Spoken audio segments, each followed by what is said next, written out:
Reiz kādā pilsētā uz maza tiltiņa no rīta viņi satikās.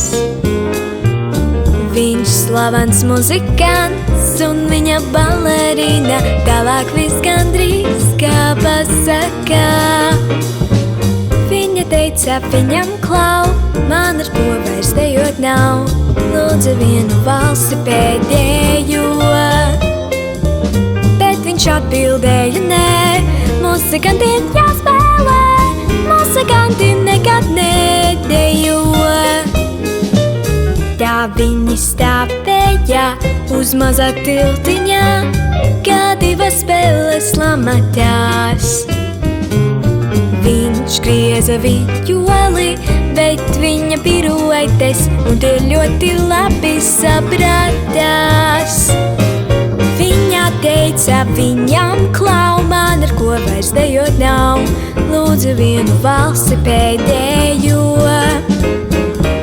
Bet viņš atbildēja: nē, muzikantiem jāspēlē, muzikanti nekad nedejo.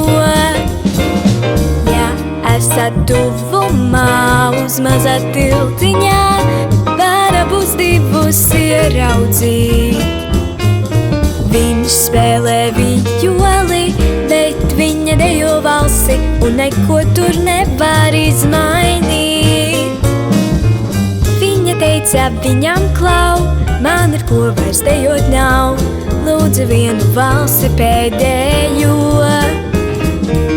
Bet viņš atbildēja: nē, muzikantiem jāspēlē, muzikanti nekad nedejo.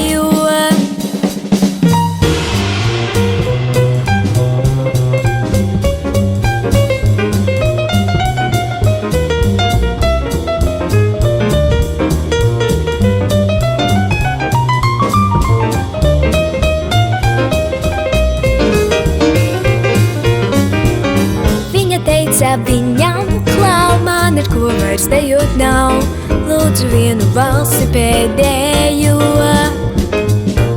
Bet viņš atbildēja: nē, muzikanti jāspēlē, muzikanti nekad